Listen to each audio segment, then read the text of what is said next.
Assalamualaikum warahmatullahi wabarakatuh. Perkenalkan, saya Rita Yunitasari, calon guru penggerak Angkatan 8 Kabupaten Tasikmalaya dari SDN Gunung Guntur, Kecamatan Sukarame. Pada kesempatan kali ini, saya akan mewawancarai Bapak Kepala Sekolah saya sendiri, Bapak Kepala Sekolah SDN Gunung Guntur, yaitu Bapak U. Rohimat SPD, tentang dilema etika. Terima kasih. Assalamualaikum Bapak. Waalaikumsalam warahmatullahi wabarakatuh.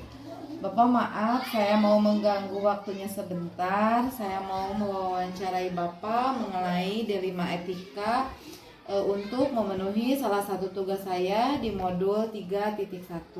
Iya, boleh dilanjut. Terima kasih Pak. Iya. Begini Pak, selama ini bagaimana Bapak dapat mengidentifikasi kasus-kasus yang merupakan dilema etika atau bujukan moral? Ya, baiklah.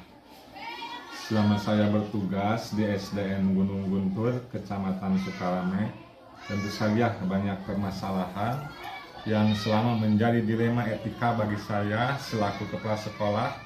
Yang saya lakukan dalam menyelesaikan masalah itu, yang pertama, melakukan analisa dulu apa inti dari permasalahan itu sendiri. Apakah termasuk pada dilema etika atau bujukan moral? Kemudian melakukan diskusi atau musyawarah dengan guru-guru. Jika atau bahkan masalah terlalu pelik, saya bermusyawarah dengan pihak-pihak yang lain seperti bapak pengawas ataupun komite sekolah. Langkah yang selanjutnya, setelah menganalisa masalah tersebut, kemudian kita pertimbangkan mana keputusan yang paling tepat, karena dilema etika itu kan ada dua pilihan, yang benar dengan yang benar, atau lawan yang benar lawan yang benar, sehingga kita harus benar-benar atau hati-hati, bahkan harus tepat dalam mengambil keputusan tersebut. Ya, bagus Pak. Kemudian selama ini bagaimana Bapak menjalankan pengambilan keputusan di sekolah Bapak, terutama untuk kasus-kasus di mana ada dua kepentingan yang sama-sama benar ya Pak, atau sama-sama mengandung nilai kebajikan? Dalam masalah ini, yang pertama adalah menganalisis terlebih dahulu kasusnya bagaimana, kemudian musyawarahkan, kita bandingkan nilai positifnya seperti apa. Karena dilema itu kan adalah nilai yang benar dan benar. Lalu kita cari dari kedua nilai positif itu mana nilai yang paling besar. Kemudian jika sudah teruji kebenarannya, maka langkah yang terakhir yaitu baru mengambil keputusan. Tentu saja dengan mempertimbangkan masalahnya yang harus matang, sehingga tidak ada keraguan dan kesalahan dalam mengambil suatu keputusan. Ya Bapak, yang berikutnya, langkah-langkah apa atau prosedur seperti apa yang biasa dilakukan selama ini oleh Bapak? Ya. Langkah-langkah dalam mengambil keputusan yang pertama adalah mengenali nilai-nilai yang bertentangan terlebih dahulu. Ada atau tidaknya nilai yang bertentangan dalam kasus tersebut, kemudian menentukan siapa saja yang terlibat. Baru kita menentukan keputusannya, supaya dalam pengambilan keputusan kita bisa mempertanggungjawabkan keputusan itu secara bersama-sama. Iya Pak. Hal-hal apa saja yang selama ini Bapak anggap efektif dalam pengambilan keputusan pada kasus-kasus di dilema etika tersebut Pak? Tentu dalam mengambil keputusan tersebut kita berdiskusi dengan semua dari pihak pemangku kepentingan yang nantinya berpengaruh pada kemajuan pendidikan. Apakah ini bertampak baik atau untuk kepentingan bersama atau untuk kepentingan pribadi? Yaitu saya yang bisa saya putuskan untuk permasalahan ini. Ya, begitu ya Pak. Hal-hal apa saja lagi Pak yang selama ini merupakan tantangan dalam pengambilan keputusan pada kasus-kasus dilema etika di sekolah ini Pak? Ya. Tantangannya mungkin ketika kita melakukan sebuah diskusi untuk mengambil keputusan, tentu pola pikir orang itu berbeda-beda. Maka kita harus menyamakan persepsi yang berbeda-beda tersebut. Tujuannya apa? Untuk mengambil keputusan. Terus jadi ketika kita mengambil keputusan itu harus menggunakan mindset dari masing-masing, harus sejalan dan mempunyai tujuan yang sama. Iya, betul Pak ya. Apakah Bapak memiliki sebuah tata kala atau jadwal tertentu dalam sebuah penyelesaian kasus dilema etika? Kemudian, apakah Bapak langsung menyelesaikannya di tempat pada waktu itu atau memiliki sebuah jadwal untuk menyelesaikan kasus dilema etika tersebut, dan bentuk atau prosedur seperti apa yang akan Bapak jalankan? Kalau jadwal tidak ada, tapi ketika kasus itu ada, maka dilakukan musyawarah. Kemudian mengambil atau menganalisis bersama, kita pertimbangkan plus minusnya seperti apa, baru kita mengambil keputusan. Prosedurnya sesuai dengan aturan, tentu juga dengan menerapkan 9 langkah pengujian keputusan. Oh iya Pak, 9 pengujian itu sudah dijalankan ya Pak di sekolah. Iya. Adakah seseorang atau faktor apa yang selama ini mempermudah atau membantu Bapak dalam pengambilan keputusan dalam kasus-kasus dilema etika tersebut Pak? Iya. Biasanya dalam mengambil keputusan adalah seseorang atau orang-orang yang lebih paham dan berkepentingan serta profesional dalam bidangnya gitu. Oh begitu ya Pak. Ini yang terakhir ya Pak. Iya, dari boleh. semua hal yang telah Bapak sampaikan, pembelajaran apa yang dapat Bapak petik dari pengalaman Bapak dalam pengambilan keputusan di dilema etika ini Pak? Iya. Biasanya setiap masalah kan berbeda-beda ya. Jadi bagaimana kita mengambil keputusan yang tepat sehingga tidak merugikan pihak lain. Yang tentunya ya, terus belajar dalam mengambil keputusan terbaik. Yang tadi dengan menerapkan 9 langkah pengujian keputusan. Selanjutnya, memperkaya ilmu pengetahuan dan mematangkan sikap kita dalam mengambil suatu keputusan itu sendiri.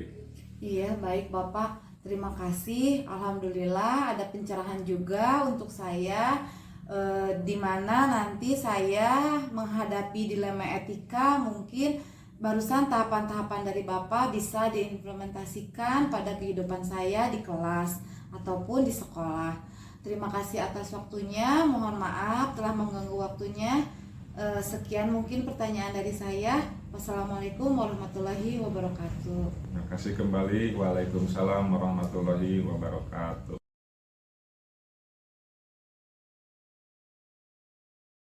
Assalamualaikum warahmatullahi wabarakatuh. Saya Rita Yunitasari, CGP Angkatan 8, Kabupaten Tasikmalaya, dari SDN Gunung Guntur, Kecamatan Sukarame.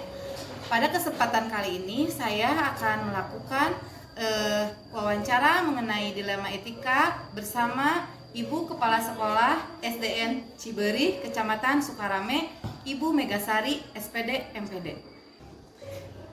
Baik Ibu, maaf. Pada kali ini saya akan mengganggu waktu Ibu dan akan melontarkan beberapa pertanyaan kepada Ibu. Yang pertama, selama ini bagaimana Ibu dapat mengidentifikasi kasus-kasus yang merupakan dilema etika atau rujukan moral di sekolah Ibu? Ya, baik, terima kasih. Pada kesempatan ini saya diberi kesempatan untuk jadi seolah-olah merefleksi ya apa saja permasalahan dilema etika yang terdapat di SDN Ciberi. Salah satu dilema etika yang kami alami adalah tuntutan orang tua mengenai siswa kelas 1 itu harus sudah bisa baca. Sementara dikarenakan melihat kurikulum memang sekarang tidak ada lagi di buku ajar itu memperkenalkan kata, memperkenalkan huruf, memperkenalkan suku kata, sedangkan tuntutan kurikulum terus mengacu ke bahwa murid kelas 1 itu sudah bisa dianggap sudah bisa membaca dengan lancar seperti itu. Oh iya Bu, banyak tuntutan dari orang tua ya Bu ya, agar anak-anaknya pas masuk ke kelas 1 harus sudah bisa membaca dengan baik. Selama ini bagaimana Ibu menjalankan pengambilan keputusan di sekolah Ibu, terutama untuk kasus-kasus seperti tadi, di mana ada dua kepentingan yang sama Bu, sama-sama benar atau sama-sama mengandung nilai kebajikan? Yang pertama saya lakukan adalah melakukan diskusi dengan guru kelas 1 ya khususnya, yang mana di sana dikenalkan bagaimana sekarang kita memperlakukan peserta didik kelas 1 yang mana tuntutan itu harus sudah bisa baca dengan lancar harus kita abaikan. Nah, keputusan saya yang kedua yaitu melakukan komunikasi di awal pembelajaran dengan orang tua, yang mana untuk saat ini terlebih dengan dikeluarkannya aturan transisi PAUD SD bahwa pembelajaran di sekolah untuk kelas rendah harus menyenangkan seperti di tingkat taman kanak-kanak, dan memang ini cukup sulit terlebih di bahan ajar seperti yang telah tadi disampaikan, memang menuntut peserta didik untuk sudah hampir lancar dalam membacanya seperti itu. Iya Bu.